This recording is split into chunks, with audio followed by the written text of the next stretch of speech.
সবাইকে স্বাগত দীপ্ত সংবাদে। সাথে রয়েছে দোলা ডলোরেস। শুরুতেই জানাবো সংবাদ শিরোনাম। বিমান বিধ্বস্তের ঘটনায় মৃত্যু বেড়ে ৩২ জন, হতাহতের সংখ্যা নির্ণয়ে মাইলস্টোনের কমিটি গঠন। স্বাস্থ্য উপদেষ্টার পদত্যাগ দাবি এনসিপির, নিয়োগে প্রধান উপদেষ্টার বিরুদ্ধে স্বজনপ্রীতির অভিযোগ। আরও ১৩ দলের সাথে প্রধান উপদেষ্টার বৈঠক, একটি নির্দিষ্ট দলকে প্রটোকল দেয়ায় ক্ষোভ প্রকাশ। স্বাধীন নির্বাচন কমিশন গঠনে রাজনৈতিক দলগুলো একমত, দুদক ও পিএসসি নিয়ে রয়েছে ভিন্ন মত।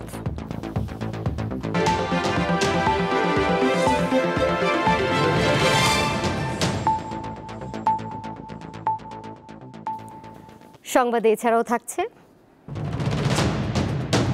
জাতিসংঘ মানবাধিকার হাই কমিশনের ঢাকা অফিস নিয়ে বিতর্ক কাটেনি, সরকারের জবাবদিহিতা বাড়বে আশা বিশ্লেষকদের। উত্তরায় মাইলস্টোন স্কুলে যুদ্ধ বিমান বিধ্বস্তের ঘটনায় জাতীয় বার্ন ও প্লাস্টিক সার্জারি ইনস্টিটিউটে চিকিৎসাধীন রয়েছেন ৪৪ জন। এদের মধ্যে ৮ জনের অবস্থা আশঙ্কাজনক বলে জানিয়েছেন হাসপাতালটির পরিচালক নাসির উদ্দিন। বুধবার তিনি আরও জানান, ১৩ জনের অবস্থা সিভিয়ার ও বাকি ২৩ জনের অবস্থা ইন্টারমিডিয়েট পর্যায়ে রয়েছে। এখন পর্যন্ত মারা গেছে মোট ৩২ জন। ঢাকার উত্তরার দিয়াবাড়িতে মাইলস্টোন স্কুল ও কলেজে বিমান বিধ্বস্তের ঘটনায় দগ্ধ ৪৪ জন চিকিৎসাধীন আছেন জাতীয় বার্ন ও প্লাস্টিক সার্জারি ইনস্টিটিউটে। এদের মধ্যে ৩৭ জনই শিশু। বুধবার চিকিৎসাধীন রোগীদের সর্বশেষ অবস্থা জানাতে সাংবাদিকদের সাথে কথা বলেন জাতীয় বার্ন ও প্লাস্টিক সার্জারি ইনস্টিটিউটের পরিচালক। আজকের যে ফাইনাল আউটকাম, সেটাতে ক্রিটিক্যাল পেশেন্ট আছে এই মুহূর্তে ৮ জন, আর সিভিয়ার ক্যাটাগরিতে আমাদের পেশেন্ট আছে ১৩ জন, আর বাকি পেশেন্টগুলো আছে আরও 23, সেটা হচ্ছে ইন্টারমিডিয়েট ক্যাটাগরিতে। অর্থাৎ মোট ৪৪ জন রোগী এই মুহূর্তে আমাদের ন্যাশনাল বার্ন ইনস্টিটিউটে আছে। তিনি জানান, সিঙ্গাপুর থেকে আসা চিকিৎসকরা প্রত্যেক রোগী সম্পর্কে খোঁজ খবর নিয়েছেন। সিঙ্গাপুরের যে ভদ্রলোক আসছেন উনি আমাদের সঙ্গে বসছিলেন। অ্যাকচুয়ালি উনি সরাসরি কোনো চিকিৎসা পদ্ধতি বা রোগীদের সঙ্গে উনি কোনো কথা বলেননি। আমরা যে রোগীগুলো নিয়ে যে আলোচনাটা আমরা করেছি, আমাদের সাথে উনিও কিছু মতামত দিয়েছেন। এই মতামতের ভিত্তিতে আমরা ক্যাটাগরি এবং ম্যানেজমেন্ট প্রোটোকলটা আবার ঠিক করেছি। কাউকে উন্নত চিকিৎসার জন্য দেশের বাইরে নিতে হবে কিনা তা ৪৮ ঘন্টার আগে বলা সম্ভব নয় বলে জানান তিনি। বাইরে যাওয়ার জন্য এখন পর্যন্ত উনি কোনো কথা বলেননি। উনি ওই যে আমাদের পরামর্শ, এটা আমরা প্রতি ১২ ঘন্টা পর পর অ্যাসেস করব।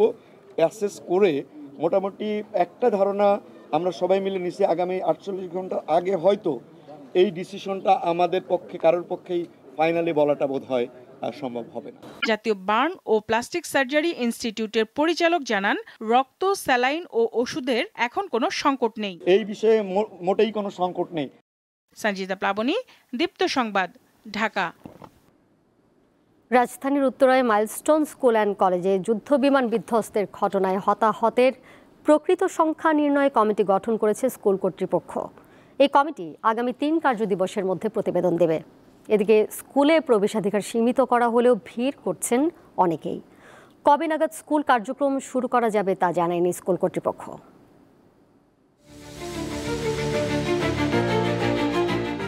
মাইলস্টোন স্কুল অ্যান্ড কলেজের ভয়াবহ এই দুর্ঘটনার সিসিটিভির ফুটেজ হয়তো অনেকেই দেখেছেন।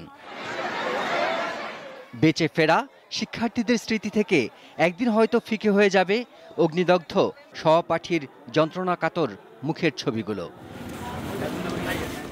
নার্সারি পড়ুয়া ফাহিম বাবার হাত ধরে বুধবার স্কুলে গেছে ঠিকই, তবে পড়তে নয়, দুর্ঘটনাস্থলটি বাবাকে দেখাতে। প্লেন একদম খাড়াখাড়ি আইছে, জমি মাটিতে একদম পড়ে ব্লাস্ট হয়ে গেছে। আম্মুকে আমি সাথে সাথে ফোন করছি, ফোন করে আমি বলছি তুমি দ্রুত যাও, দ্রুত গিয়ে ওখানে দেখো যে আসলে কি ঘটনা ঘটছে, আর তুমি গিয়ে ফাইমরে নাকি খুঁজে পাওয়া যাচ্ছে না। তখন ওর আম্মু কাঁদতে কাঁদতে দৌড়াইয়ে মসজিদ, এখানে কাছে মসজিদ পর্যন্ত আসছে, তখন দেখে ফাইম আসতেছে আর কি।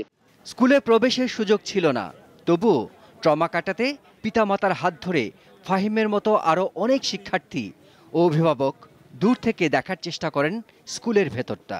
আসলে 20টা মিনিট দেরি করলে আমার ছেলেকে হয়তো আমি বাঁচাতে পারতাম না। সিকিউর ফিল করি না যে কেমন যেন হয়ে গেছে, আবার কোন স্কুলে হয়, কোথায় হয়, আমার বাচ্চা তো, আমারও তো বুক খালি হতে পারে, কত মানুষের বুক খালি হলো, এটাই খারাপ লাগে। এটা দেখতে যে বাচ্চাকে নিয়ে আসি দেখার জন্য। দুর্ঘটনার পর থেকেই জনবহুল স্থানে যুদ্ধবিমানের প্রশিক্ষণ নিয়ে সমালোচনার ঝড় ওঠে বিভিন্ন মহলে, যার রেশ ছিল বুধবারও। ফাঁকা যেসব জায়গা আছে এখানে এয়ারপোর্টকে সরাই নেওয়া যায় কিনা, কারণ দিন যাচ্ছে ফ্লাইট বাড়তেছে, আর প্রশিক্ষণ বিমান তো সরকারের কাছে নিজস্ব চিন্তা করলে এটা হয়ে যায়, এটা খুব জটিল বিষয় না।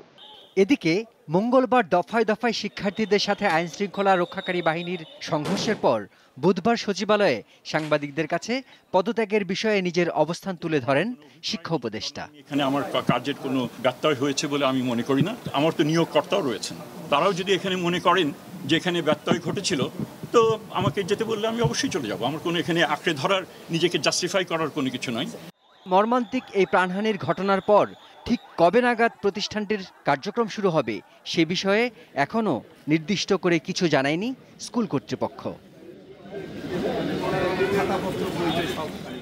শিমুল বাশার, দীপ্ত বার্তাকক্ষ। মাইলস্টোন স্কুলের ঘটনায় হতাশা প্রকাশ করে স্বাস্থ্য উপদেষ্টার পদত্যাগ দাবি করেছে এনসিপি। বুধবার চাঁদপুর ও কুমিল্লায় জুলাই পদযাত্রায় এনসিপি নেতা হাসনাত আবদুল্লাহ বলেন, ডক্টর মোহাম্মদ ইউনূসের স্বজনপ্রীতির সবচেয়ে বড় উদাহরণ স্বাস্থ্য উপদেষ্টা নিয়োগ। দেশ গড়তে জুলাই পদযাত্রা কর্মসূচির অংশ হিসেবে বুধবার সকালে চাঁদপুর বাস স্ট্যান্ড এলাকায় পদযাত্রা করে জাতীয় নাগরিক পার্টি এনসিপির নেতাকর্মীরা। এ সময় এনসিপির দক্ষিণাঞ্চলের মুখ্য সংগঠক হাসনাত আবদুল্লাহ বলেন, এই সরকারের কাছে অনেক প্রত্যাশা ছিল, কিন্তু দুঃখের বিষয় এখনও স্বাস্থ্য ব্যবস্থা ও আইন শৃঙ্খলা ব্যবস্থা আগের মতোই রয়েছে। মাইলস্টোন কলেজের বিষয়ে ক্ষোভ প্রকাশ করে তিনি স্বাস্থ্য উপদেষ্টার পদত্যাগের দাবি জানান। এই স্বাস্থ্য উপদেষ্টা এটা কোনো কাজের না, উনি কিচ্ছু বুঝে না, উনি স্বাস্থ্য ব্যবস্থা বুঝে না, উনি চিকিৎসা বুঝে না, উনি ইনস্ট্রুমেন্টাল, ওনার কোনো নলেজ নাই।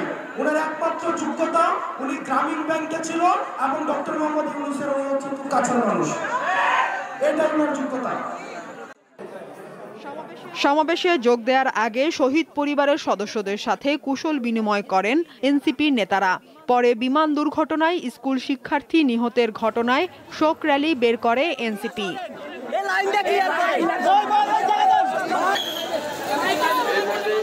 চাঁদপুরের পর কুমিল্লা নগরীর টাউন হল মাঠে এনসিপি জুলাই পদযাত্রা কর্মসূচি পালন করে। সংক্ষিপ্ত সমাবেশে নেতারা বলেন, ফ্যাসিবাদের বিরুদ্ধে লড়াই এখনো শেষ হয়নি। গতকাল যখন ঢাকায় আগুনে পুড়ছে তখন সেখানে আওয়ামী লীগ আসছে আলু পোড়া দিয়ে খেতে। আপনি বিএনপি করেন, আমার সমস্যা নাই, জামাত করেন, সমস্যা নাই, কিন্তু আওয়ামী লীগের সাথে সখ্যতাকে আমরা মেনে নিব না। ক্ষমতায় যেতে পারলে কুমিল্লাকে বিভাগ করার প্রতিশ্রুতি দেন এনসিপির নেতারা। আমরা হাসিনাকে উৎখাত করে আমরা আবার বলছি বিভাগ হবে, কুমিল্লা নামে বিভাগ হবে। সাদিয়া চৌধুরী, দীপ্ত বার্তাকক্ষ। কেবল সংকটে পড়লে প্রধান উপদেষ্টা বৈঠকে বসার প্রয়োজনীয়তা অনুভব করেন বলে মন্তব্য করেছেন রাজনৈতিক দলের নেতারা। গোপালগঞ্জ ও কক্সবাজার একটি নির্দিষ্ট দলের প্রোটোকলে ৮ কোটি টাকা খরচ করা হয়েছে উল্লেখ করে তারা সরকারকে নিরপেক্ষ ভূমিকা পালনের আহ্বান জানান। বুধবার প্রধান উপদেষ্টার সাথে বৈঠক শেষে এমন মন্তব্য করেন রাজনৈতিক দলের নেতারা। উত্তরায় মাইলস্টোন স্কুল অ্যান্ড কলেজে যুদ্ধবিমান বিধ্বস্ত হয়ে হতাহতের ঘটনা এবং সচিবালয় ও মাইলস্টোন কলেজে শিক্ষার্থীদের বিক্ষোভের পর মঙ্গলবার 4টি এবং বুধবার 13টি রাজনৈতিক দল ও জোটের সাথে বৈঠক করেন প্রধান উপদেষ্টা ডক্টর মোহাম্মদ ইউনূস। বুধবারের বৈঠকে ফ্যাসিবাদের মাথাচাড়া দিয়ে ওঠা মাইলস্টোন স্কুল অ্যান্ড কলেজ ক্যাম্পাসে বিমান বিধ্বস্তের ঘটনায় হতাহতের স্বচ্ছ তালিকা প্রকাশ, নির্দিষ্ট একটি দলকে সরকারের প্রোটোকল দেয়া, সকল মন্ত্রণালয়ের সংবাদ সম্মেলনে প্রেস সচিবের কথা বলা এবং সুষ্ঠু ও নিরপেক্ষ নির্বাচন নিয়ে আলোচনা হয়। বৈঠক শেষে সংস্কার ও নির্বাচন সুষ্ঠু হওয়া নিয়ে শঙ্কা প্রকাশ করে নেতারা বলেন, এই সরকারকে দুর্বল সরকার মনে হচ্ছে। এখন পর্যন্ত সরকার কঠোর কোনো সিদ্ধান্ত নিতে পারেনি। দুর্বল সরকার বলে মনে হচ্ছে আমাদের কাছে, কারণ যে এখন পর্যন্ত এই সরকার কাউকে বহিষ্কার করেছে, কোনো উপদেষ্টার ব্যাপারে পদক্ষেপ নিয়েছে সেই ধরনের কোনো ব্যাপার নাই। যখনই ঘেরাও হয়, যখনই সচিবালয় ঘেরাও হয় বা যমুনা ঘেরাও হয়, তখনই শুধুমাত্র সরকার নড়ে চড়ে বসে। এই নতুন দল তাদেরকে যেভাবে প্রোটোকল দেওয়া হচ্ছে, যে কোনো মন্ত্রী প্রতিমন্ত্রীও তো এই ধরনের প্রোটোকল পায় না। তাদের এই গোপালগঞ্জের প্রোগ্রাম করতে, কক্সবাজারের প্রোগ্রাম করতে সেনাবাহিনীর রাষ্ট্রের ৮ কোটি টাকা খরচ হয়েছে। রাজনৈতিক ময়দানে আমরা আমাদের বক্তব্য দেব, কিন্তু সেই বক্তব্য যেন শিষ্টাচার বহির্ভূত না হয়। এবং সরকারের প্রতি আহ্বান জানাবো, কোনো রাজনৈতিকভাবে দলকে এমনভাবে প্রোটোকল দেওয়া হচ্ছে যা অত্যন্ত দৃষ্টিকটু। সচিবালয় সহ গুরুত্বপূর্ণ প্রতিষ্ঠানে যে বিক্ষোভ হচ্ছে সেগুলো ধৈর্য নিয়ে দেখা এবং নিরপেক্ষভাবে বিচার, সংস্কার ও নির্বাচন নিয়ে একসাথে কাজ করার আহ্বান জানান নেতারা। যে মানুষের বিক্ষোভ থাকবে এবং সেই বিক্ষোভ প্রকাশের যে অধিকার সেটা থাকতে হবে, কাজেই ধৈর্যের সাথে পরিস্থিতি মোকাবেলা করতে হবে, নির্বাচনের পরিবেশ প্রতিষ্ঠা করতে হবে এবং লেভেল প্লেইং ফিল্ড করতে হবে।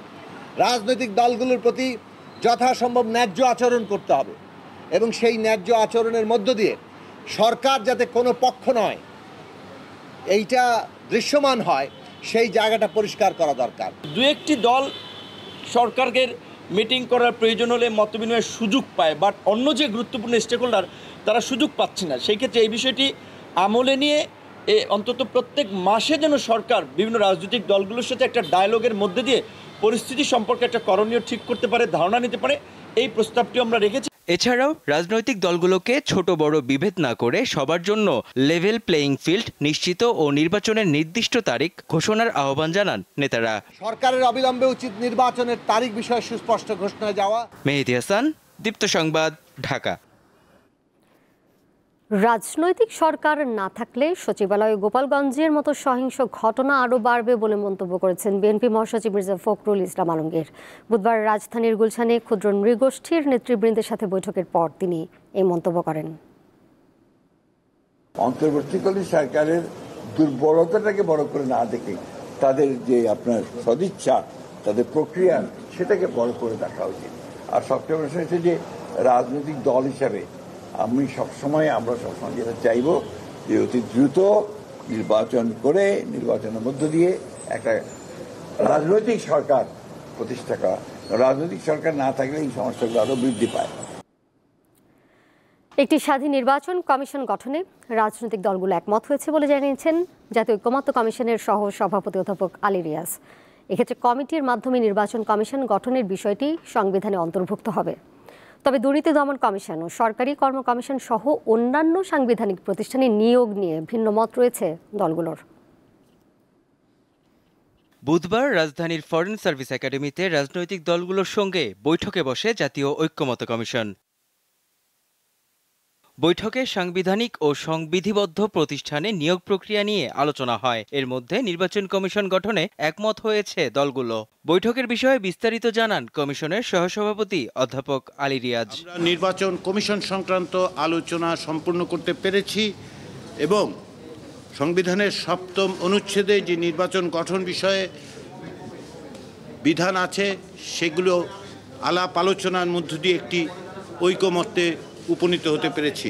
ইসি গঠনে আগের অবস্থান থেকে সরে এসে অন্য রাজনৈতিক দলগুলোর সাথে একমত হয়েছে বিএনপি। তবে সাংবিধানিক অন্যান্য প্রতিষ্ঠানের ক্ষেত্রে ভিন্ন মত দলটির।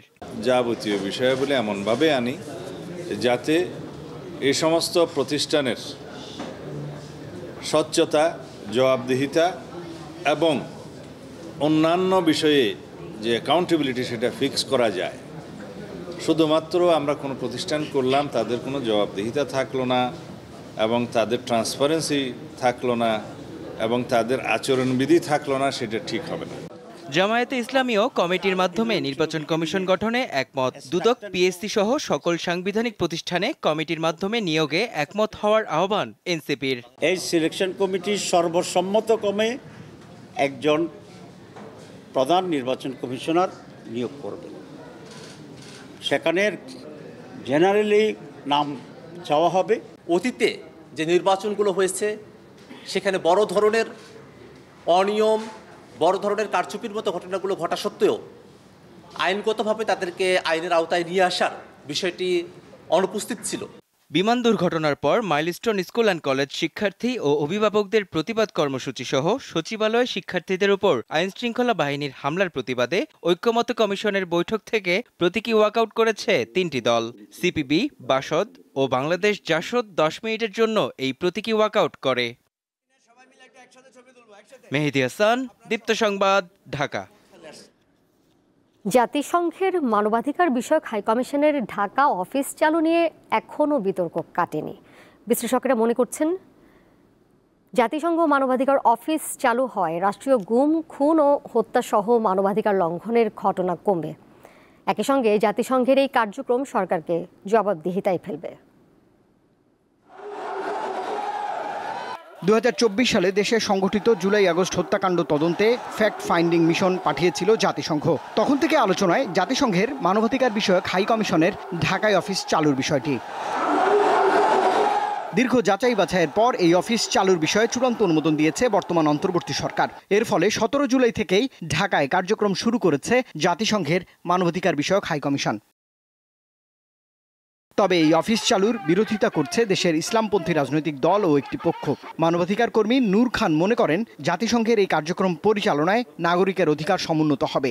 একই মত দেশের জ্যেষ্ঠ আইনজীবীদেরও। যখন হেফাজতে ইসলামের বিরুদ্ধে এত বড় ঘটনা শাপলা চত্বরে ঘটল, তখন কিন্তু আন্তর্জাতিক মহলের দৃষ্টি আকর্ষণের জন্য এই সংগঠনটিও চেষ্টা করেছিল, তারাও জাতিসংঘের দ্বারস্থ হওয়ার চেষ্টা করেছিল। তারই ফলশ্রুতিতে কিন্তু আমরা দেখেছি যে বিভিন্ন সময়ে এই বিষয়টি নিয়ে আন্তর্জাতিক মানবাধিকার সংগঠনগুলো পর্যন্ত কথা বলেছিল। আসলে ধর্মীয় বা সাংস্কৃতিক কোনো জায়গায় আঘাত দেওয়ার মতো আমি কোনো কারণ দেখি না। অতীতে তো আমরা জাতিসংঘের কাছে 5ই আগস্টের যে কিলিং হয়েছে, সেই কিলিংয়ে এসে জাতিসংঘের কাছে আমরা সাহায্য চেয়েছি। জাতিসংঘ এখানে তদন্ত করেছে, সেই তদন্তের উপর ভিত্তি করে বিচার হচ্ছে।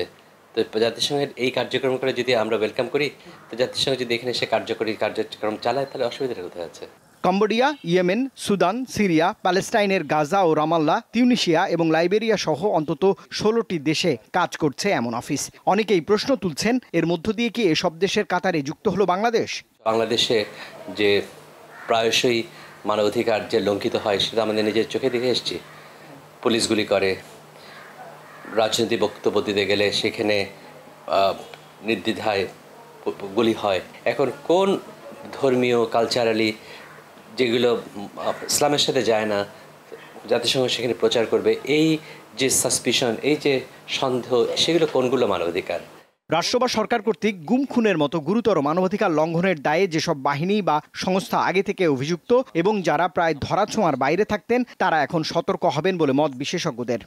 তৃতীয় কোনো অর্গানাইজেশনের সরকারের কর্মকাণ্ডের উপর তাদের কর্তৃত্ব পছন্দ করে না, সেখানে একটা কনফ্লিক্টের সৃষ্টি হতে পারে। সরাসরি অনুসন্ধানের কার্যক্রমটি তারা করতে পারেন এবং সময়ে সময়ে সরকারকে তারা পরামর্শ দিতে পারেন।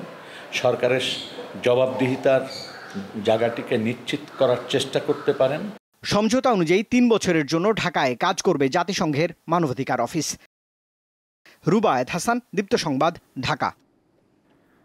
মাইলস্টোন ট্র্যাজেডিতে স্থগিত হওয়া এইচএসসি ও সমমানের 2 দিনের পরীক্ষার নতুন সূচি দিয়েছে সরকার। এছাড়া বন্যার কারণে স্থগিত হওয়া কুমিল্লা বোর্ডের 10 জুলাইয়ের পরীক্ষা এবং এনসিপির সমাবেশে হামলার পর সংঘাতের কারণে স্থগিত হওয়া গোপালগঞ্জ জেলার 17 জুলাইয়ের পরীক্ষারও নতুন তারিখ ঘোষণা করা হয়েছে। ঢাকার মাইলস্টোন স্কুল অ্যান্ড কলেজের ওপর যুদ্ধ বিমান বিধ্বস্ত হয়ে হতাহতের ঘটনার পর 22 ও 24 জুলাইয়ের সব বোর্ডের পরীক্ষা স্থগিত করা হয়। নতুন সূচি অনুযায়ী 22 জুলাইয়ের পরীক্ষা হবে 17 আগস্ট আর 24 জুলাইয়ের পরীক্ষা হবে 19 আগস্ট। এছাড়া কুমিল্লা বোর্ডের 10 জুলাইয়ের পরীক্ষা 12 আগস্ট নেওয়া হবে।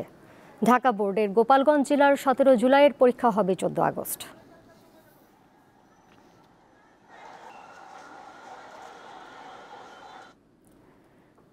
জাতীয় নির্বাচন সামনে রেখে গণমাধ্যম কর্মীদের জন্য নীতিমালা জারি করেছে নির্বাচন কমিশন। বুধবার নির্বাচন কমিশন সচিব আক্তার আহমেদের সই করা নির্বাচনী সংবাদ সংগ্রহী সাংবাদিক ও গণমাধ্যম কর্মীদের জন্য নীতিমালা 2025 জারি করা হয়।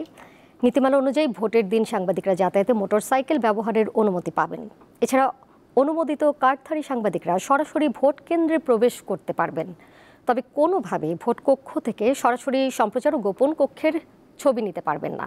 ত্রয়োদশ জাতীয় সংসদ নির্বাচন সামনে রেখে নীতিমালা জারি হলেও স্থানীয় সরকারের জেলা, উপজেলা, ইউনিয়ন, পৌরসভা ও সিটি কর্পোরেশন নির্বাচনে একই নীতিমালা প্রযোজ্য হবে। সচিবালয়ে ঢুকে গাড়ি ভাঙচুর ও হত্যা চেষ্টার অভিযোগে 1200 জনের বিরুদ্ধে মামলা দায়ের করা হয়েছে। বুধবার ঢাকার মেট্রোপলিটন ম্যাজিস্ট্রেট মোহাম্মদ সাইফুজ্জামানের আদালত মামলাটি এজাহার গ্রহণ করে। একই সঙ্গে আগামী 28 আগস্ট তদন্ত প্রতিবেদন দাখিলের নির্দেশ দেওয়া হয়। এর আগে মঙ্গলবার রাতে ডিএমপির সচিবালয় নিরাপত্তা বিভাগের উপপরিদর্শক গোলাম মুক্তি মাহমুদ বাদী হয়ে এই মামলা করেন। এতে বিভিন্ন কলেজের অজ্ঞাতনামা শিক্ষার্থী ও স্বার্থান্বেষী দুষ্কৃতকারীদের আসামি করা হয়েছে। 22 জুলাই ঢাকার বিভিন্ন কলেজের শিক্ষার্থীরা মার্চ টু শিক্ষা মন্ত্রণালয় কর্মসূচি পালন করে। এ সময় পুলিশের সাথে সংঘর্ষের ঘটনা ঘটে। দেশে সব শেষ 24 ঘন্টায় ডেঙ্গু আক্রান্ত হয়ে 4 জনের মৃত্যু হয়েছে। একই সময় হাসপাতালে ভর্তি হয়েছেন 319 জন। এ নিয়ে চলতি বছর ডেঙ্গুতে আক্রান্ত হয়ে হাসপাতালে ভর্তি হয়েছেন মোট 18,345 জন। তাদের মধ্যে 69 জনের মৃত্যু হয়েছে। স্বাস্থ্য অধিদপ্তর জানিয়েছে বুধবার সকাল 8টা পর্যন্ত আগের 24 ঘন্টায় মারা যাওয়া 4 জনের মধ্যে 3 জন ঢাকা দক্ষিণ সিটি কর্পোরেশন এলাকার, অন্যজন চট্টগ্রাম বিভাগের হাসপাতালে চিকিৎসাধীন ছিলেন। আন্তর্জাতিক প্রসঙ্গ। জাপানের সঙ্গে একটি বড় আকারের বাণিজ্য চুক্তির ঘোষণা দিয়েছেন যুক্তরাষ্ট্রের প্রেসিডেন্ট ডোনাল্ড ট্রাম্প। এই চুক্তির আওতায় জাপানি পণ্যের উপর 15% হারে পাল্টা শুল্ক বহাল থাকবে। হোয়াইট হাউসের স্থানীয় সময় মঙ্গলবার সন্ধ্যায় জাপানের সঙ্গে ইতিহাসের সবচেয়ে বড় বাণিজ্য চুক্তি সই করার কথা জানান ট্রাম্প। এছাড়া সামাজিক যোগাযোগ মাধ্যমে দেওয়া এক পোস্টে ট্রাম্প জানান, নতুন এই বাণিজ্য চুক্তির আওতায় যুক্তরাষ্ট্রে $550 বিলিয়ন বিনিয়োগ করবে জাপান। পাশাপাশি গাড়ি, চাল, ট্রাক ও বেশ কিছু কৃষি সামগ্রী সহ মার্কিন বিভিন্ন পণ্যের জন্য নিজেদের বাজার উন্মুক্ত করবে। এছাড়া ফিলিপিন্সের সঙ্গেও বাণিজ্য চুক্তির ঘোষণা দিয়েছেন মার্কিন প্রেসিডেন্ট। এই চুক্তি অনুযায়ী যুক্তরাষ্ট্রে পণ্য রপ্তানি করতে দেশটিকে 19% শুল্ক দিতে হবে। নারীদের ইউরোর দ্বিতীয় সেমিফাইনালে আজ জার্মানির মুখোমুখি হবে স্পেন। খেলা শুরু হবে রাত 1টায়। এদিকে প্রথম সেমিফাইনালে ইটালিকে 2-1 গোলে হারিয়েছে ইংল্যান্ড। ম্যাচের 33 মিনিটে এগিয়ে যায় ইটালি। লিড নিয়ে ম্যাচ শেষ করতে যাচ্ছিল তারা। 90 মিনিটের ম্যাচে নির্ধারিত সময় শেষে যোগ হয় আরও 7 মিনিট। তখনই শুরু রোমাঞ্চের। মিশেল আগেরমাংয়ের গোলে সমতায় ফেরে ইংলিশরা, তাতে খেলা গড়ায় অতিরিক্ত সময়ে। ম্যাচের 119 মিনিটে বদলি খেলোয়াড় ক্লোই কেলির গোলে হৃদয় ভাঙে ইটালির। আগামী রবিবার প্রতিযোগিতার ফাইনাল ম্যাচ অনুষ্ঠিত হবে।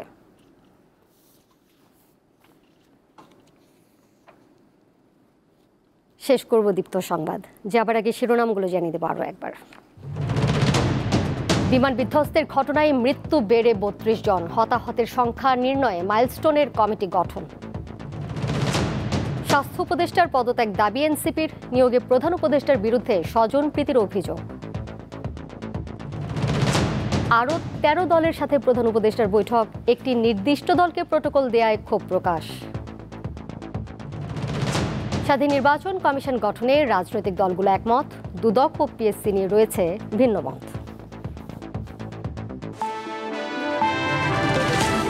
এই ছিল এখনকার মতো। এরই সাথে বিদায় নিচ্ছে আমি দোলা ডলরেস। আরও তথ্য এবং বিনোদনের নানা খবর জানতে যুক্ত থাকুন দীপ্ত ডিজিটাল প্ল্যাটফর্মে। ধন্যবাদ সবাইকে।